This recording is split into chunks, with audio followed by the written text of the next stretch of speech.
Meeting of the Minnehaha County Commissioners. Commissioner Beninga was kind enough to remind me that it's National Grouch Day. So I don't know if he was telling me that to let me know something about myself or, but anyway, we'll go ahead and open with the Pledge of Allegiance. I pledge allegiance to the flag of the United States of America and to the republic for which it stands, one nation under God, indivisible, with liberty and justice for all.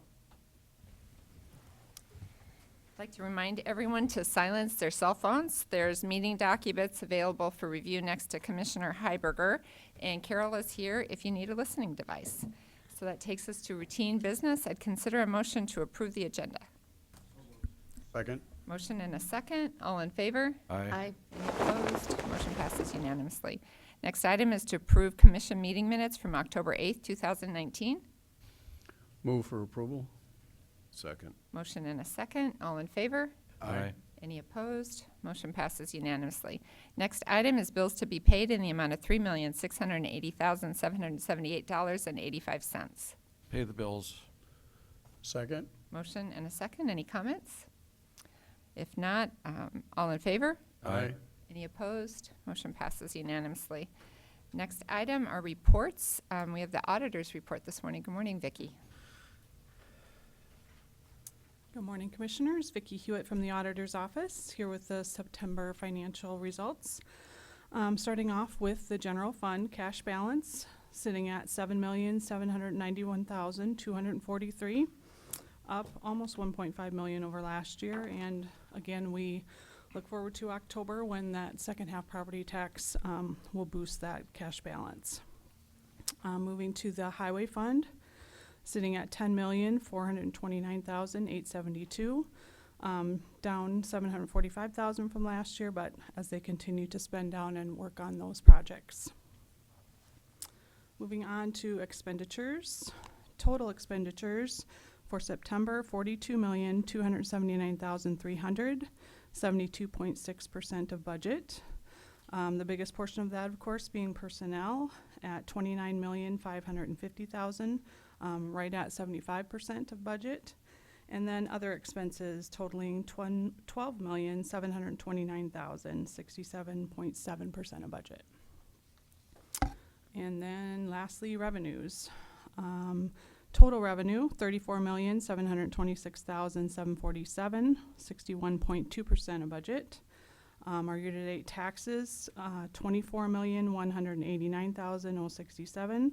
56.1%. Again, in October, we'll see that increase and hopefully even out over last year. And then the other revenues sitting at $10,537,000, 77.2% of budget. So those are over from last year a little bit. So ending out the third quarter here. Any questions for Vicki? All right, thank you very much. Appreciate that. There are other reports there I'd come in for your review, the Minnehaha County Sheriff's Report and the Register of Deeds Statement of Revenue for September 2019.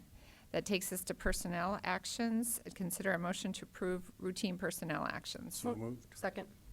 Motion and a second. All in favor? Aye.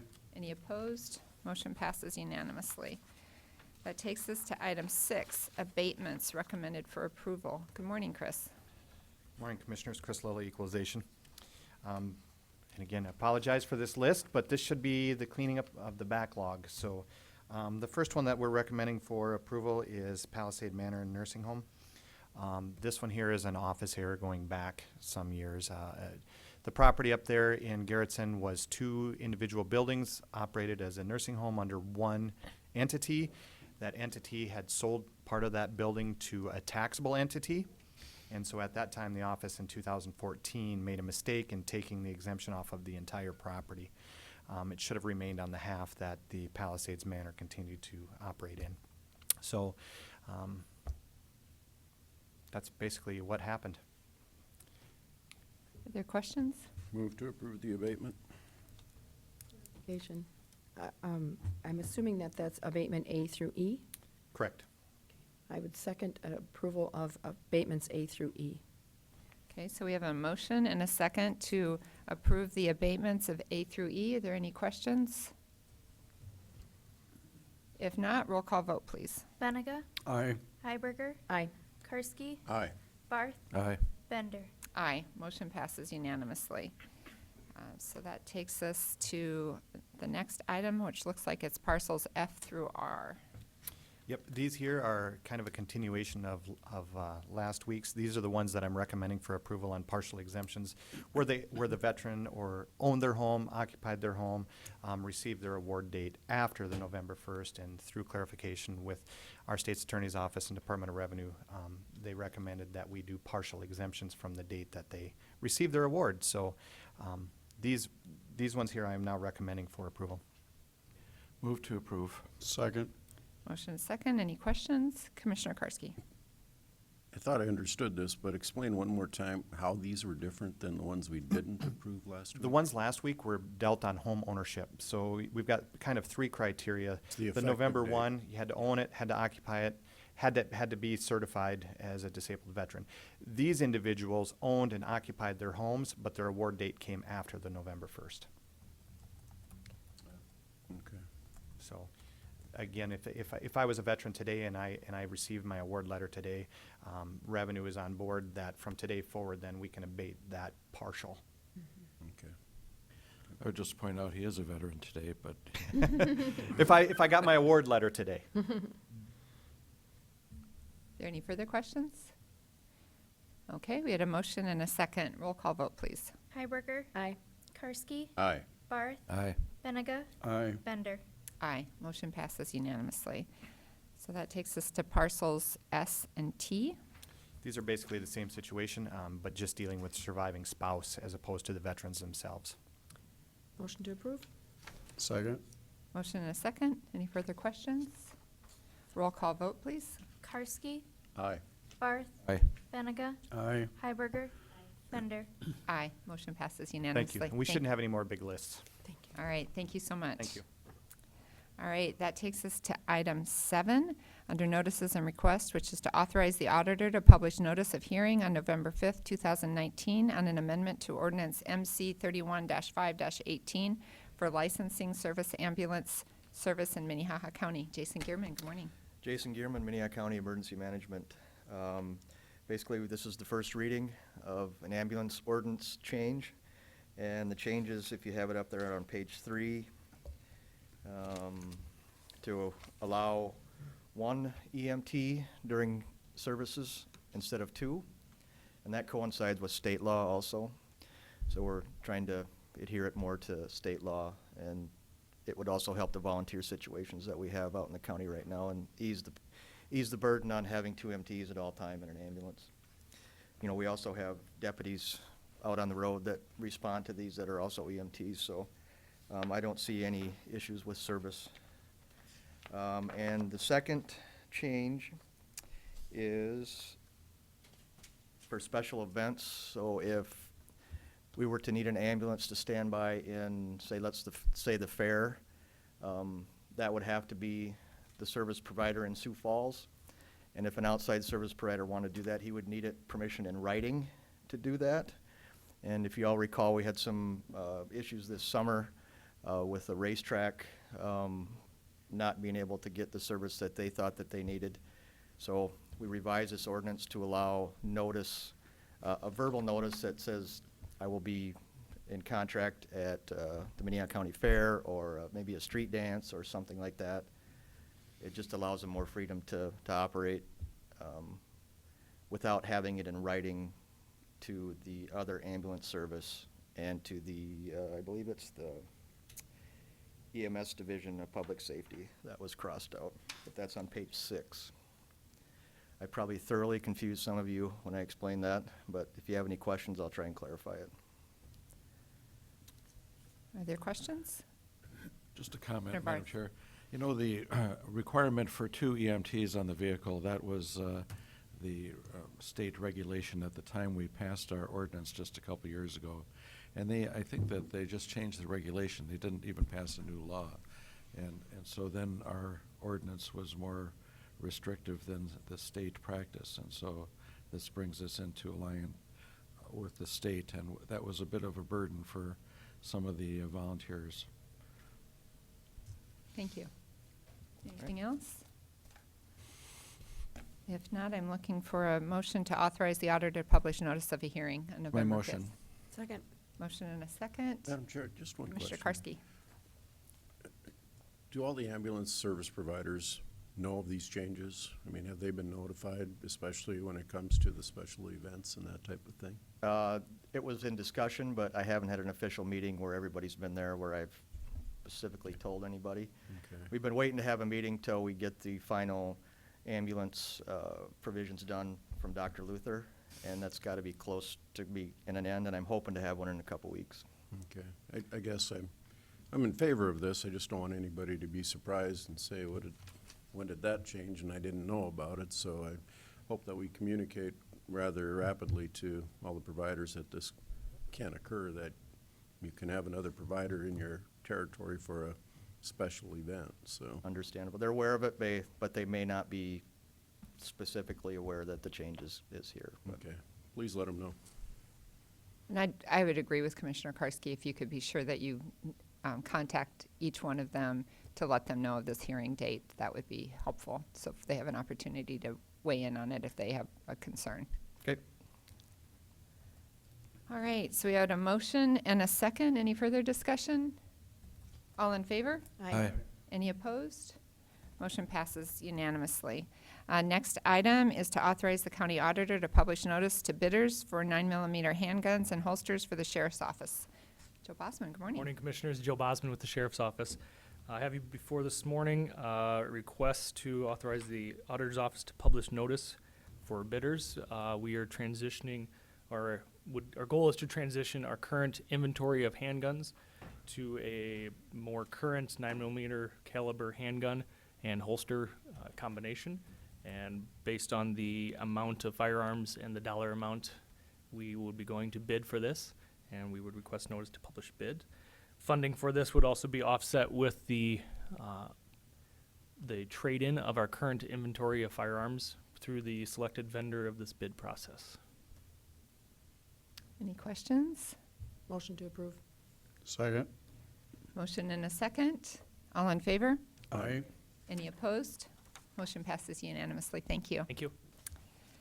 So that takes us to item 8, planning and zoning notices. There are none. Item 9, petition for compromise of lien. Melinda Storley, good morning.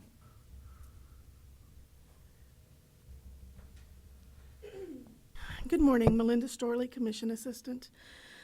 So before you is a request for a compromise of lien. We are asking that you consider a motion to compromise and release lien DPNO 6661 in the amount of $20,000 with no payment, or compromise only in as far as the property legally described as Lot 13, Block 2 of Beverly Gardens, addition to Sioux Falls, Minnehaha County, South Dakota, according to the recorded plat thereof. The lien represents medical expenses for the petitioner's deceased husband and has not had any activity for 23 years.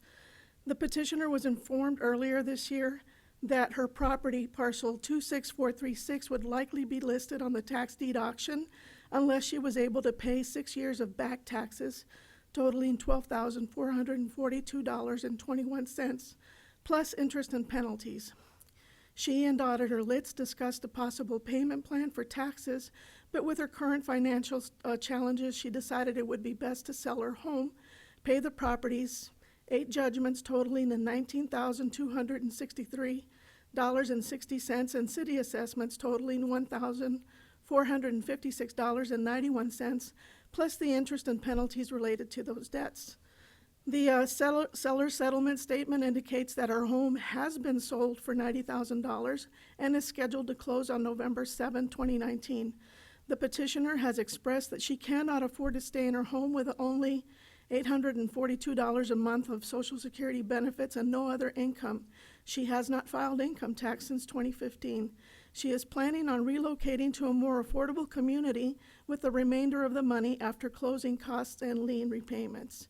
Auditor Bob Litz did enclose a letter of support to compromise this lien that was attached to the packet. If you have any questions, I'd be glad to answer them. Any questions for Melinda?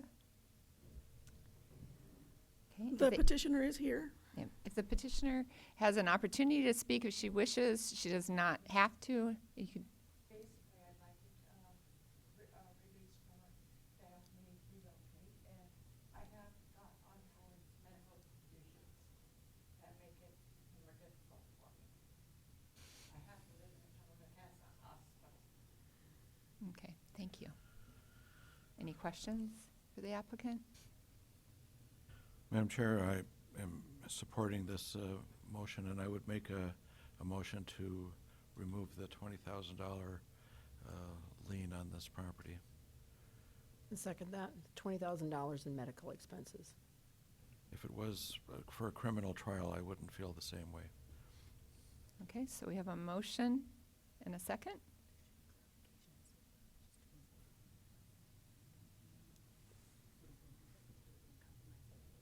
Okay, so State's Attorney's Office makes a good point, and would like a clarification on the motion if it's to remove the lien just from this property or to remove it and abate it completely.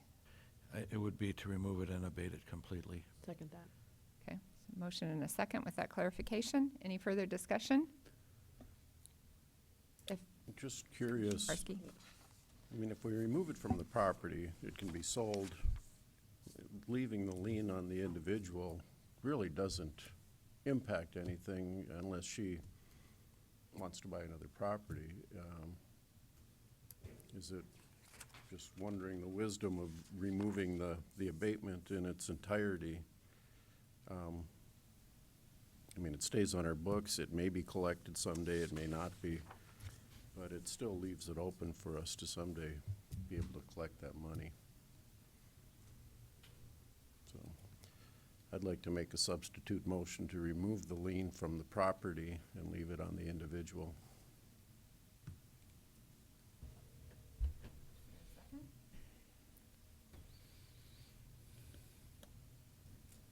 I'll second that for discussion. Okay, so the second for discussion. I guess one of my questions, Melinda, when I look back at the dates of when this started, some of this, I thought, with that kind of aging, if you will, would have been written off by the county a number of years ago. They have in the past, however, I believe the auditor's office stopped doing that in hopes that we can recapture that money through the sale of a home or through insurance or through some kind of estate that the individual may have received estate funds. So it'll just sit there. Go ahead. Well, I kind of noticed what seemed to me an inconsistency in the date, and maybe you can help me on this, because it appears the individual that the lien is against passed away in '92, but the lien was only done in '96. They're recorded, yes. It takes a while for the billings to occur, and they'll go through a process, I believe, first trying to recapture from the individual, and then if that doesn't work, then they'll try the county, and then if that doesn't work, then they'll sell the debt to a creditor, and they will then continue to collect. So it just takes a while for things to be recorded when they do come to the county human services for recording. Do you know how long the property has been owned by this individual? No, I don't. She bought it in 1981. Is there a mortgage on the property? No.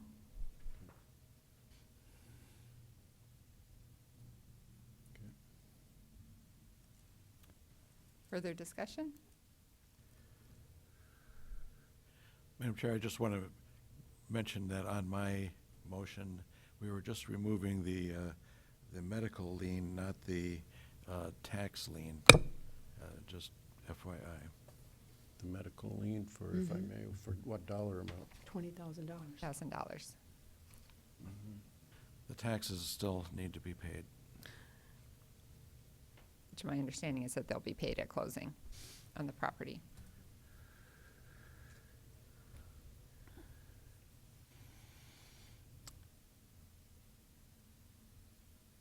Any further discussion? Okay, so now I need some help with my, so we have a substitute motion a second, so I take a vote on that? Yes. Okay. So we have a substitute motion to remove the lien from the property, but leave the lien on the person. Roll call vote. Barth, No. Beninga,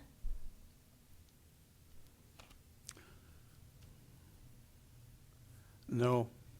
Heiberger, No. Karski, Yes. Bender. No. So that motion fails 4-1. So that takes us back to the motion to remove the lien from the property and from the person. We had a motion and a second on that. Any further discussion on that? Okay, we'll have a roll call vote on that one. Beninga, Aye. Heiberger, Aye. Karski, Aye. Barth, Aye. Bender. Aye. Motion passes unanimously. Thank you Thank you very very much. much. All right, so that takes us to opportunity for public comment. If there's somebody here today who would like to speak about something that is not on the agenda, this is your opportunity. Seeing no one rushing to the podium, we'll move on to regular business. First item is item 10, consider a motion to authorize the sheriff's office to sign the inmate per diem agreement with the U.S. Marshals Service to provide jail beds. Warden Mattson, good morning. Good morning, Mike Mattson with the jail. Just as you said, I'm looking for authorization to sign a new contract with the U.S. Marshals to house U.S. Marshal inmates. Motion to approve. Second with Motion question. and a second. Any comments? Question. Commissioner Barth. How come we're making such a dramatic increase on the rate for security going to medical and the courthouse? It's been 3 years since we've updated this, so it's just that. It seems we're well in arrears on that. We also haven't had an opportunity to house too many Correct. inmates the That last is few true. years. Good We haven't point. had any space. Yep, and right now we have at least 20 Oh. at this point, which that number's gonna go up as we move along. Commissioner Karski. I was going to ask the same question as Commissioner Barth. Thank you for the answer. But then the question is, how many years, I should know this, is this contract, and is there any inflation factor or anything that can be, so it can be adjusted so we don't get so far behind? It is. I don't want to misquote myself, though. That is built into the agreement, and I can't think of it off the top of my head. So there is some, There is something in there. okay, so we can take a look at it. In case the cost of housing goes up like 50% or something like that. Correct. Yeah, okay. Yeah, it's in the section entitled on per diem rate. It talks about that opportunity to increase that rate. Madam Chair, I have another. Commissioner Barth. So are we, with 24, I'm really surprised to have that large a number at this point. Are they ICE detainees, or are they No, these are just United States Marshal inmates. regular South Dakota criminals? Yeah, typically we have them here in Sioux Falls because the courthouse is here, so it's just Right. easier. Once we had the correction center go and all those troubles, we couldn't house the U.S. Marshal inmates, and they've been housing them in all sorts of places, even Leavenworth, Kansas, and then transporting them to Sioux Falls for trial. So it's more convenient for them, and it's beneficial to us at this point. Yeah, I know from speaking to a couple of the judges that they're very excited, federal judges, they're very excited to be able to have this option, so. Any further questions? All right, if not, I had a motion and a second. All in favor? Aye. Any opposed? Motion passes unanimously. Very Thank good, you thank you. very much.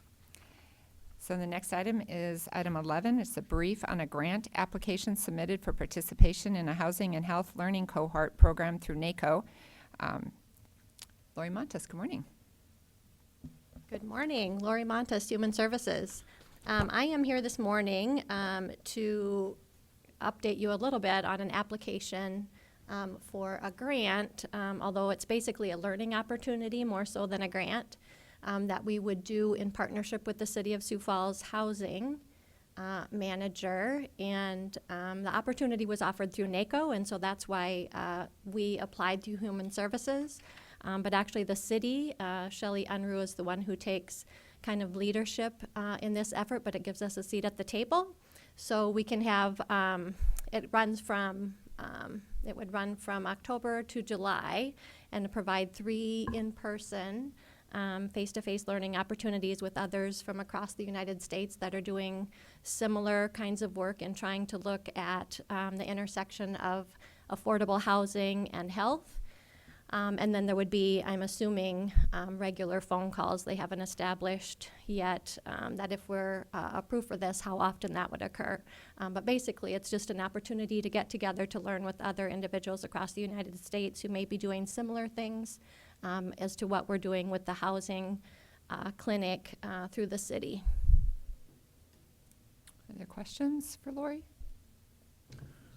Will there be any cost to Minnehaha County on this then? There's a possibility, depending on the only cost would be travel, and most of those are covered through the Robert Woods Johnson Foundation, which is the funder for this project. But there might be like ground transportation or something, that small charge that wouldn't be covered through that, I would imagine. I don't know that for sure. Commissioner Heiberger.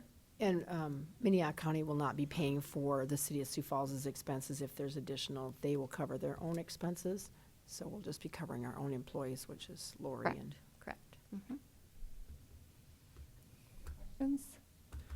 I would note that what is on Dropbox is listed as a draft, that it's the same document, but we do have a copy with a signature from Jeff Eckhoff at the city, and we've added a signature line for the chair, so. And I have 2 copies of that that our director, Gary Benz, has signed. So they're ready for signature if you guys are okay in moving forward with that. Madam Chair, I'll make a motion to authorize you to sign this MOU between the City of Sioux Falls in support of this Core Heart Team program. Motion? Second? Any further comments or questions? All in favor? Aye. Aye. Any opposed? Motion passes unanimously. Thank you. All right, thank you. If you could give those to Olivia, we'll get those signed. Thank you. So that takes us to, starting with item 12, we have a number of items from the Highway Department. The first is item 12, consider a motion to declare various Highway Department equipment as surplus for sale at Iron Plant Auction on October 31st. Good morning. How are you, Shannon? Good morning, Madam Chair. I'm fine. Thank you. And Commissioners, I am Shannon Schultz, Assistant Highway Superintendent. This item before you today, item 12, is a request to declare some equipment as surplus to be disposed of by auction. And the memo there has the list of them. If I need to go through them, I will. Anyone says I need to go through them? Okay. Oh. There's a small amount of corrections or additions. Line number 7 starts with number 0528. To be complete, the asset number associated with that is asset number 0498. A second set of corrections is on line 9. That starts with number 0538. The assets associated with that are 0625, 0626, and 0634. And Olivia is in receipt of this information for publishing, so that will be corrected when it's published. And that is our request, is to declare these as surplus to go to auction. Questions? Commissioner Heiberger. Shannon, do you have any idea what the total possible revenue could be for this list of I things? don't have that information. I'm sorry, I don't have that information. Sorry, I didn't read it till Sunday night, and I didn't want to call somebody on Sunday night, so. We'll be happy when we get those revenues in. I'll say this, the Sterling trucks are probably the big ticket items there, and those are going anywhere from 10 to 15, 18,000. Okay. The rest of those are pretty well used up in terms of the trucks. They get a lot of miles on them, so those will be, through 3,500 apiece, something like that. Okay, thank you. Shannon, I noticed that the 2000 Chevy and the 2008 Ford pickups didn't have mileage. Do you have the mileage available for those? I can get that to you. Fred was out of town for 6 weeks for guard duty, and so I can get that to you. Okay. Thank you. Would you like that included before it's published? It would be helpful if you could include it when it's Sure, published. we'll Yep. do that. Any other questions, comments? Okay, I'd entertain a motion. Move approval. Motion, is there a second? Second. Motion and a second. Any further comments? Commissioner Beninga. One of the things I'd like to see maybe in the future before we approve these kinds of things is if there's a list that you could provide to us of the service charges that you've been exposed to or what this equipment's been exposed to, because mileage is one thing, but the cost of repair and maintenance is a significant Sure. separate item, I think. No problem at all. We have that information. We can attach it. Thank you.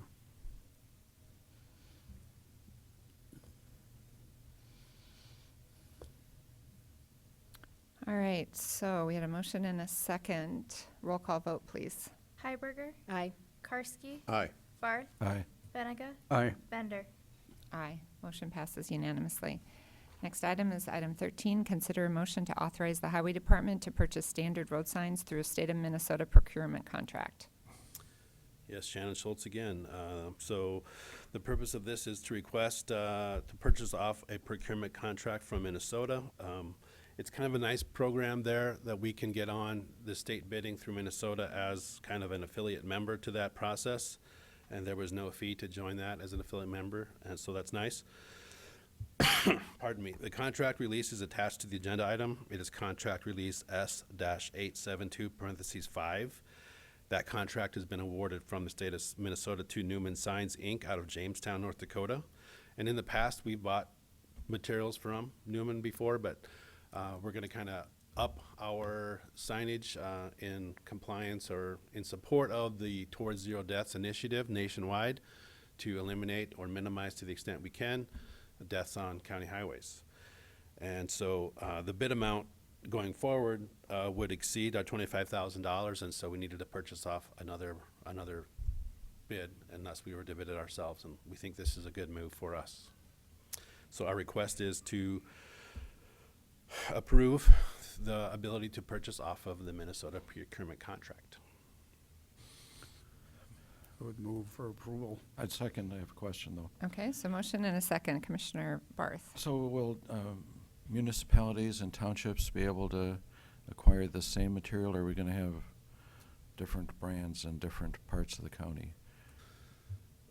First part of your question is yes, they can purchase it. They have to get permission from the vendor, just like we did, and that permission statement is attached that Newman will sell to us at Minnehaha County. And then the second part of your question is, these are standardized signs. MUTCD stands for the Manual of Uniform Traffic Control Devices, and so we're all in compliance with that. To that extent, they will be standardized. Good acronym translation. And I see where they talk about MnDOT. Is that an issue at all? No, it's not. MnDOT has adopted the MUTCD in its whole, and in some cases, they allow more creative signage that are not included in MUTCD. So, and they also have some little nuances that are specific to MnDOT that, you know, like it's a refinement, it's not a replacement. Any other questions? All right, I have a motion and a second. Roll call vote, please. Karski, Aye. Barth, Aye. Benega, Aye. Hiberger, Aye. Bender. Aye. Motion passes unanimously. Next Thank you. item, item 14 is consider a motion to authorize the Highway Department to purchase signposts and accessories through the state of South Dakota procurement contract. This is a sister agenda item to the previous item, so the signs are coming from the Minnesota bid. The sign posts are going to come from a South Dakota procurement contract. That's promulgated by the Bureau of Administration, Office of Procurement and Management. Those contract numbers are 17174 and 17175. Those have been awarded to 3D Specialties out of Fargo and MPJ Enterprises out of Lake Preston, South Dakota. And again, we have the approval from those vendors to purchase from these contracts. And again, we've been purchasing from these vendors in the past, but we're going to exceed that bid amount, so we needed to purchase from a bid or bid it ourselves. And this is preferred to go through another contract, so we don't have to bid it ourselves. So our request is to approve the right or ability to purchase off of those two state procurement contracts from South Dakota. Questions? Comments? Motion to approve? Second? Motion and a second. Roll call vote, please. Barth, Aye. Beninga, Aye. Hiberger, Aye. Karski, Aye. Bender. Aye. Motion passes unanimously. Next item, item 15, consider a motion to approve and authorize the chairperson to sign a right-of-way purchase agreement to acquire a parcel of land to rebuild Highway 110. Thank you, Chairman. It's not to rebuild Highway 110, it's to work on a culvert on 110. And so we kind of look at this as an opportunistic purchase. When negotiating easements and temporary right-of-way impacts, we saw that this corridor did not have 50 feet per side of right-of-way or 100 feet per side of right-of-way. And so while we were discussing the project impacts with this landowner, we mentioned the fact that when this road will be reconstructed, we will come back with you and try and negotiate the additional 10 feet of right-of-way. And they were amenable to selling at our offered price. And so the right-of-way purchase agreement that's attached to this agenda item is for your approval and signature. I should Question? mention who it is. It's Troy and Carrie Grocott. It's the north half of the northwest quarter of Section 29, Township 104 North, Range 52 West. And it's a total of 0.586 acres. Questions? Comments? Move approval. Second? Second. A motion and a second. All in favor? Aye. Aye. Any opposed? Motion passes unanimously. All Uh, right, takes you to your last one, item 16. Similarly, this is a right-of-way purchase agreement. However, this is for the project Highway 146 reconstruction project. These continue to trickle in. The 4 attached right-of-way purchase agreements in front of you today are Royalwood Farms, Jane M. Odie Living Trust, Jane M. Odie Living Trust, and Jane M. Odie Living Trust. The reason you see that multiple times is there's multiple parcels owned by those entities along the route, and so there's individual purchase agreements per tract or per parcel. So that's why there's only really 2 people or two entities, but yet there's 4 tracts that will be purchasing, again, to get out to the 100 feet of right-of-way. Questions? Commissioner Karski. I know that this one took a little bit of work and some give and take, and you guys were very much willing to listen to and work with the Odies, so thank you for the work there and accommodating what we could, but keeping the road safe and making this right away happen. So just to acknowledge that, I guess. I appreciate that. It's a negotiation, and it's my firm belief that we are more than exceeding negotiating in good faith. Motion to approve? Second. Motion and second. Any other comments, questions? All in favor? Aye. Any opposed? Motion passes unanimously. Thank you. Thank you, commissioners. All right, that takes us to item 17, liaison reports. Are there any liaison reports this morning? Commissioner Karski. Commissioner Barth and I was it Tuesday, Wednesday, met with the Multicultural Center. We had our semi-annual Twice a year. intergovernmental meeting, and they call it a board meeting, but it's mostly just kind of an informational to let us know the status of programs and financial. We met with Christina Clausen and some of the board members, and I feel comfortable in the direction and in how everything's going at the Multicultural Center. So just to let you know that we did meet. I would just tag on to that the city, they had a police officer who's a resource officer there, but the mayor and a city council person who's Teresa Staley, I believe neither of them were there. And actually a long time ago, we didn't have these meetings. We found out we were supposed to be, and I remember the first one, it was Mayor Mattson and Kenny Anderson and me and Ann Hayek. And I was a little disappointed that no one from the city was there. Any other liaison reports? Oh, Madam Chair? Commissioner Barth. I see our planning director is here, and we've all received a letter from the city of Hartford about meeting to further discuss joint jurisdiction, and we are invited. Thank you. I know I saw that letter. Can you remind me what the date is of that? It's the 29th. 20, Scott. Thank you. So Scott Anderson, Planning Director, and as Commissioner Barth indicated, the City of Hartford, you may recall, sort of maybe an item of old business too, that I think it was in August, end of August, we had a discussion about the possibility of joint zoning jurisdiction with the City of Hartford, and you encouraged them to, you denied it at that time, encouraged them to reach out to the citizens. I've been working with the City of Hartford, provided them the mailing address. They are going to have a meeting 2 weeks from tonight on October 29th, and they've advertised it in their papers, they put it on their website, they've sent out mailers to every property owner. The meeting will be at 7 p.m. at the American Legion, which is directly across the street from City Hall in Hartford. I'll be attending. I forwarded this to the Planning Commission, and I have already gotten one call from them this morning from a member. I think that they're going to, well, at least one of them I think is going to be attending. So I just wanted to put that out so people are, if they're listening, can maybe attend as well. Just trying to get the word out. So thank you. Thank you. And I think as we noted when we discussed this in our commission meeting, this is very important and affects a lot of landowners in that area. And so this is your opportunity to come up, learn about it, and speak up if you're concerned about the impact it might have on you. Anything else?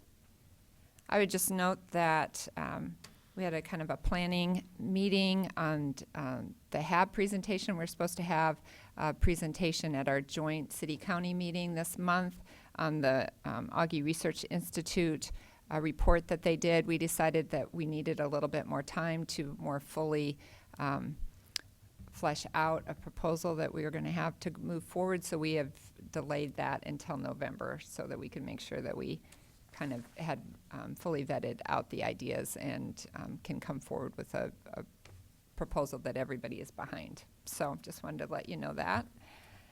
All right, if there are no other liaison reports, item 18, new business. Any new business? If there's none, any old business? Commissioner Barth. Old and sad, but we should all remember to pay our taxes. Okay, that's true. We should all remember to pay our taxes. Property taxes are due the end of the month. And I, for one, can always use reminders in my life, so thank you. All right, if there's no other old business, I'd consider a motion to recess the Minnehaha County Commission meeting. So moved. Motion and a second, all in favor? Aye. Any opposed? Motion passes unanimously. We will try to reconvene in about 6 minutes, maybe, if we can, at about 10 minutes till. Thank you.